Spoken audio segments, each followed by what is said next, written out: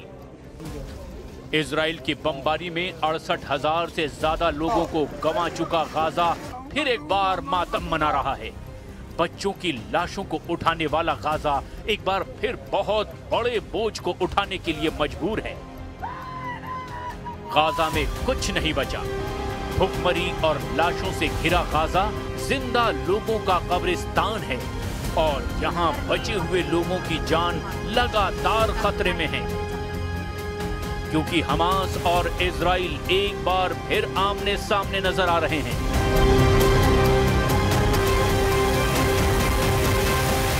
Cease fire से पहले Gaza में 68,527 लोगों की मौत हुई। इसके अलावा 9,500 से ज्यादा लोग लापता हैं या उनकी लाशें मलबे में दबी हुई हैं। इसीलिए मृतकों की तादाद 78,000 से ज्यादा हो सकती है। वहीं इजराइल की बमबारी में 1,70,000 से ज्यादा लोग घायल भी हुए। वहीं इजराइल की तरफ हमास के हमलों में 1,000 से ज्यादा लोगों की मौत हुई है। इसके अलावा 1,000 से ज्यादा सैनिक या सुरक्षाकर्मी मारे गए हैं। युद्ध विराम तोड़े जाने के बाद हुई इजराइल की बमबारी में 100 लोगों की मौत की रिपोर्ट है, जबकि 100 से ज्यादा लोग इसमें घायल भी हुए। इजराइल का दावा है कि उसने हमास के टारगेट पर हमला किया है, जबकि मरने वालों में बच्चे और महिलाओं की तादाद ज्यादा है। हमास और इजराइल के बीच जारी सीज फायर कैसे टूटा, इसकी वजह एक इजरायली सैनिक की मौत बताई जा रही है, जिसका नेतन्याहू ने बदला लिया है। इजराइल का दावा है कि उसका एक सैनिक जो रफा के इलाके में तैनात था, उस पर स्नाइपर अटैक करके उसे मार डाला गया और ये काम हमास का है। नेतन्याहू ने सोशल मीडिया पर एक सैनिक की तस्वीर के साथ पोस्ट करते हुए लिखा कि इजराइल को उसकी मौत का अफसोस है। जब नेतन्याहू को पता चला कि गाजा में तैनाती के दौरान उनके एक सैनिक की गोली लगने से मौत हुई है, इसी के बाद नेतन्याहू ने गाजा पर हमले का ऑर्डर जारी कर दिया कि हमास को मिटा दिया जाए। हालांकि हमास ने इनकार किया है कि वो ऐसे किसी हमले में शामिल था। हालांकि उसने सीज फायर नहीं तोड़ा, लेकिन डोनाल्ड ट्रंप ने कहा कि इजराइल को बदला लेने का पूरा हक है।